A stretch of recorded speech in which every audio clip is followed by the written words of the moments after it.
Hello and welcome to The Last Word. The big development of the week is undoubtedly the Prime Minister's meeting with select editors on Wednesday, and that's our subject tonight. Is this acknowledgement that Dr. Manmohan Singh has a serious image problem? Did the 100-minute meeting help? And if not, what more does he need to do? That's the subject today with the editorial director of the Hindustan Times, Shobna Bhartiya, the editor-in-chief of the Business Standard and Dr. Manmohan Singh's former press advisor, Sanjay Baru, and the editorial director of the New Indian Express, Prabhu Chawla. Shobna Bhartiya, let's start with the Prime Minister's image before we talk about how effective the meeting on Wednesday actually was. In your eyes, does Dr. Manmohan Singh have a serious image problem, or is that a media exaggeration? Karan, I think the Prime Minister definitely has a serious image problem. It's something that's actually happened over the last 12 to 18 months, and I would call it a serious image problem because if you contrast it with the man and what he stands for and the perception that is now gaining ground about the government not doing enough, about the government being in a sense of state of drift, about nobody really knowing what their views are, what they stand for. Somewhere there's a disconnect in this very digitized world between the Prime Minister and the party and the nation at large. And therefore that's giving rise to all kinds of speculation, all kinds of theories, and in the absence of any official confirmation or any statement on any issue, I think the image of the government as a whole has undergone quite a beating in the last 6 to 8 months. Prabhu Chawla, how much of this image problem arises out of the fact that the Prime Minister is being attacked or targeted primarily by television, and yet he doesn't seem to have the capacity to respond? Worse, he's actually television shy and hasn't overcome this complex even though he's been there for 7 years. Well, I won't say targeted by the media alone, because he has obviously ignored the message. He's hitting the medium basically, but he did during his interaction with the editors. But the problem is, if there is an image problem, it's a creation of his own. Nobody else has to be blamed. You doubt there could be one? No, I still doubt that, because his personal integrity is in doubt. No, never in doubt. He's the Prime Minister with nothing to lose, everything else to gain. But he has two advantages. His credibility was very high. He was honest Prime Minister, which is still intact. But what he has lost is governance, will to govern the country. He's given impression, let it go. Chalta hai attitude, the kind of thing he's doing. Therefore, image problem is because of his inaction rather than any action. His words should not speak. His deeds should speak. His deeds have not been speaking yet. So he must speak through the deeds, not through the words at all. Sanjay Baru, there was an interesting answer there from Prabhu Chawla, who suggests that if there is an image problem, and Prabhu's not absolutely sure there is one, it is because the Prime Minister is not doing enough to help himself. But is the fault the Prime Minister's, or is it bad media management and the absence of a good, sensible, well thought out strategy to tackle the media? No, I don't think it's really a question of bad media management. I think there is a fundamental political problem. The fundamental political problem is that the Prime Minister has refused to project himself deliberately as the political leader of the country, which he is. And I believe the nation today wants to see the Prime Minister as a political leader, not merely as an administrative head of the government. And there I don't blame his media managers. I think his party, after all, the Prime Minister's position is a political office, and the political party, the ruling alliance, has not really played the role it should in propagating the positive achievements of the government and what the government has been able to do, and in failing to do that has weakened the position of the Prime Minister. Would you accept that, Shobna Bhartiya, that the Prime Minister in a very real sense has been let down by his party? No, I don't agree with what Sanjay said, Karan. Two things. I think Sanjay is being correct when he says that the media management is not at fault, and I'm not casting any aspersions on UPA1 and when Sanjay was there. And as I said earlier also, that in the last 12 to 18 months we've had serious issues in terms of the media management, the media strategy adopted by PMO. I think there's a huge problem there, and I'll come to it in a minute. In fact, if you look at the recent discussions that he held with the 5 editors as well, if there was lack of transparency, I think it's the entire media management that's to blame. If there was a huge delay in actually sending the press release, in not videographing the entire thing, I think the media management is virtually non-existent. As far as the rest of the party is concerned, the government is concerned, or the party, I think the achievements of the government, I think the buck stops at the Prime Minister, and I think it's the Prime Minister's office and the press management strategy and a media management strategy and an advisor who are meant to come up with all sorts of options on how best to actually address this, looking both at the social media aspect, looking at the traditional media aspect, looking at broadcasting. They've got to first understand in today's digitized world everything has changed, and I don't see any strategy, forget a very efficient strategy out there, Karan. I would really beg to differ with Sanjay, but there's just an absence of a strategy. There's no proactive strategy, and there's great reluctance in terms of trying to share information, even if media organizations try and get in touch. Very often we are wanting to try and talk to somebody from a position of authority, to clarify issues, to get a first-hand take on what's happening. There's just nobody out there. And I don't think that can be blamed on the party or on the government, because you need to have a special cell. As you see, whether it's with President Obama, whether you see it in Britain, you see it everywhere. Media management becomes a very, very integral part of the government's task. And I see no strategy out there. As Shobna said, she sees no strategy out there. Let's look a little closely at what exactly happened on Wednesday and ask ourselves how useful or how useless it was to begin with. Until the transcript was released at 9 at night, for the first 9 hours after the Prime Minister met the editors, the only way the world found out what had happened was when journalists spoke to journalists and exchanged their own impressions. Is that an acceptable way of conveying an important message the Prime Minister wants to give the country? Rely upon Kumar Ketkar and Alok Mehta being questioned and tugged at by journalists? Is that the right way? I think, Karan, that question should be answered by Sanjay Baru, because he was also the advisor of the Prime Minister. Except that it may embarrass him to have to answer it. I am of the opinion that no journalist should be appointed advisor to the Prime Minister, because journalist carries with him his assets and liabilities together, and most of them are not acceptable to all of us. That one we must accept it. The question coming back to it, that there is a mismanagement of media. Because the media advisor, if he is there, he must be in a position to advise the Prime Minister about the kind of media projection you want to do.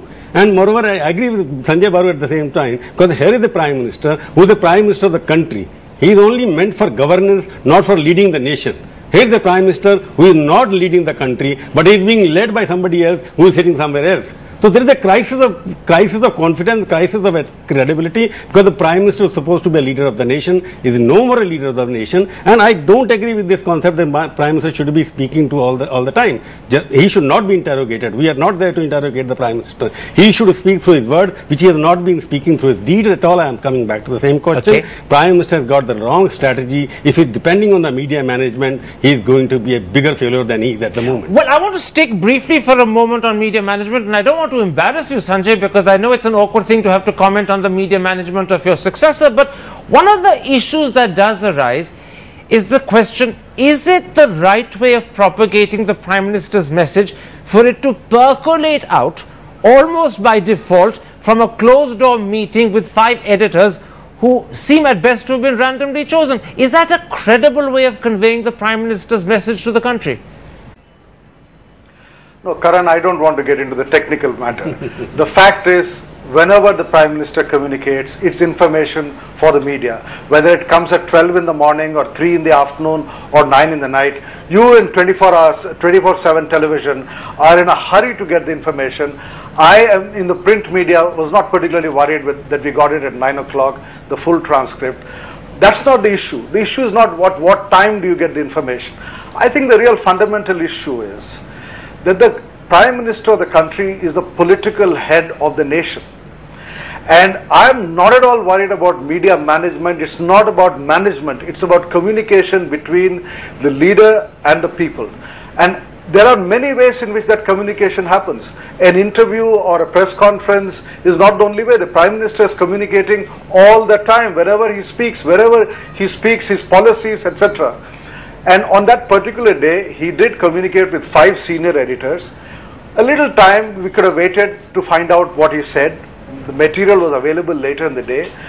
Television is worried that it was not available the minute people walked out. That's the problem of television. It's not the problem of the Prime Minister or the media as a whole.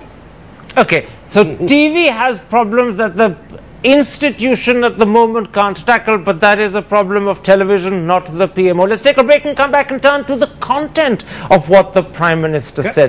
Did that answer the real problems he faces, or in a sense has he actually ended up creating fresh problems without removing the old ones? All of that in a moment's time. See you after the break.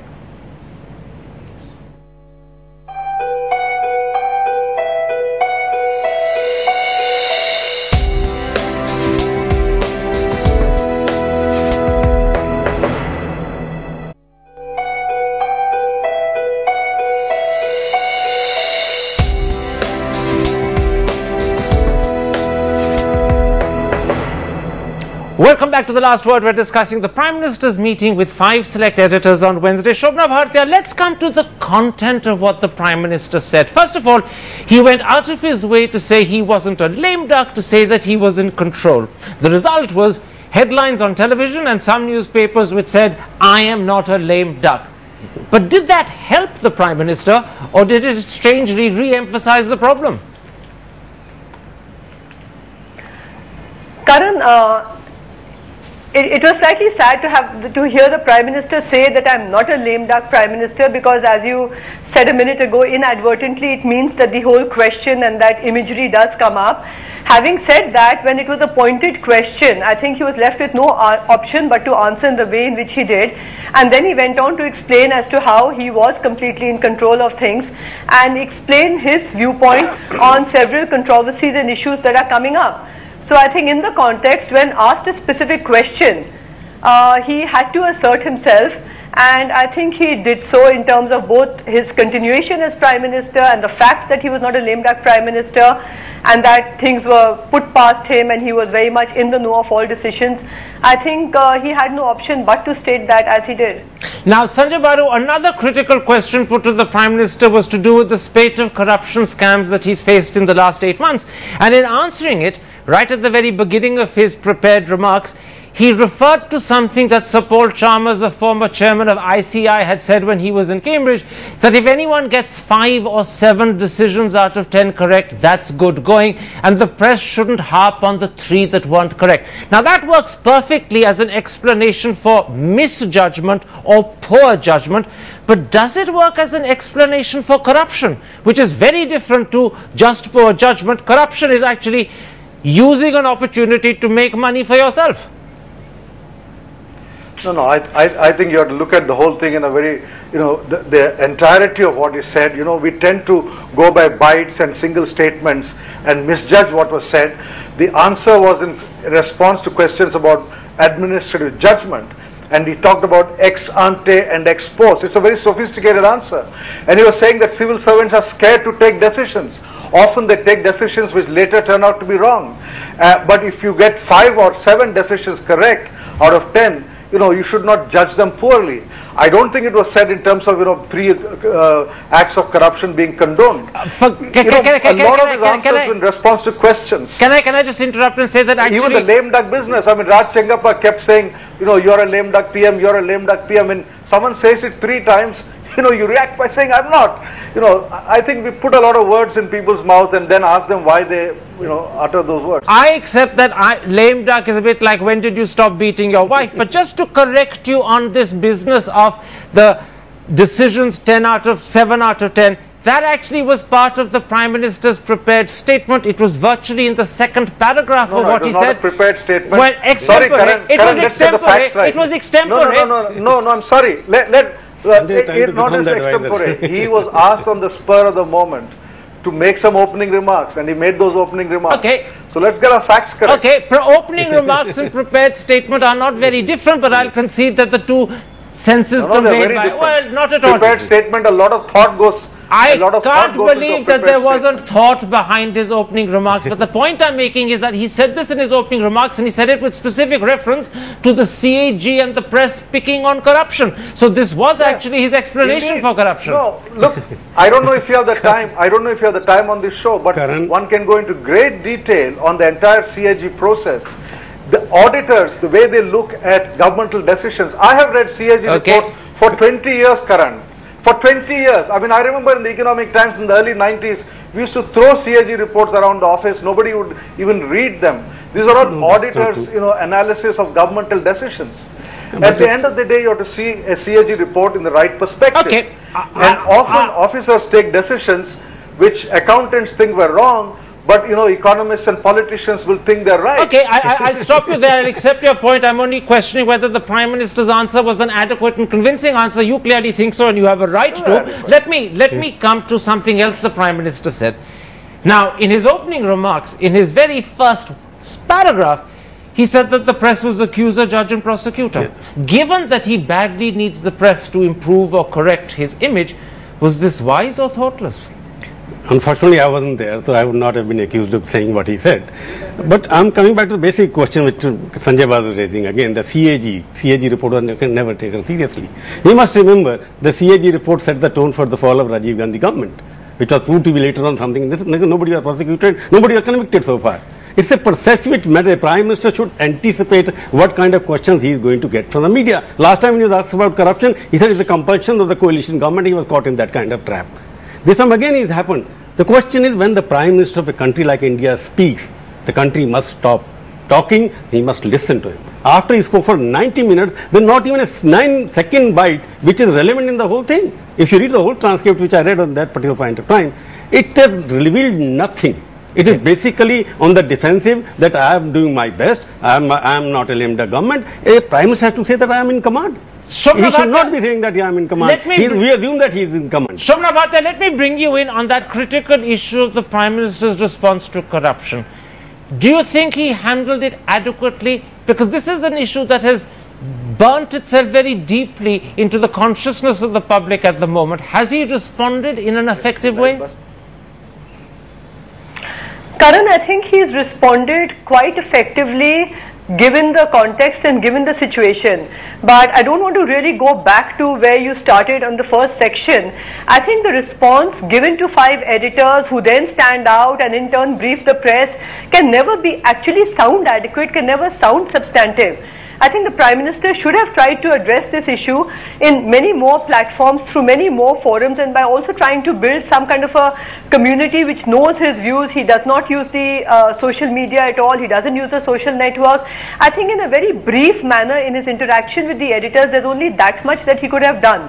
So I think it was efficient as far as this context was concerned, but I think the entire bit on corruption has to be something on which he needs to come out repeatedly over a time through many platforms, through several instances. Just a one-off with the editors is definitely not going to dispel any notion in people's minds that corruption is being adequately tackled, or that the Prime Minister can't do much about it, because it's just very, very brief. It's just in the passing. Very quickly, Sanjay Baru, because time as always is our enemy. What is it that you think the Prime Minister needs to do now to make sure that hereafter his message is heard, his leadership asserted, and the image corrected? Oh, he just has to be the Prime Minister. I have always believed that the Prime Minister of the country is the leader of the country.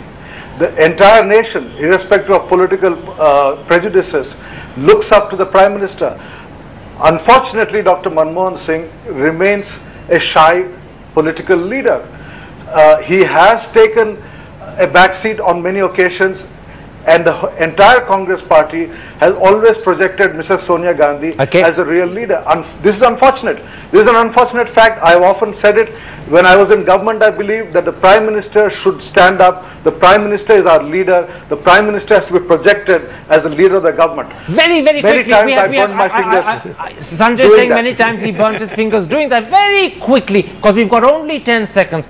7 years into the job and still a very shy man. Can he stand up and assert himself? But literally 10 seconds. No, you see, he has to speak through his actions, not through reactions. Through his actions, not through reactions, in which case he can do it. All he has to do is act. If the Prime Minister is listening, that, Dr. Manmohan Singh, is the message. It's time for you to act. The country is waiting for you to assert yourself. My thanks to Shobna Bhatia, Prabhu Chawla and Sanjay Baru for joining me. And if you have been, thanks for watching. Goodbye. Good night.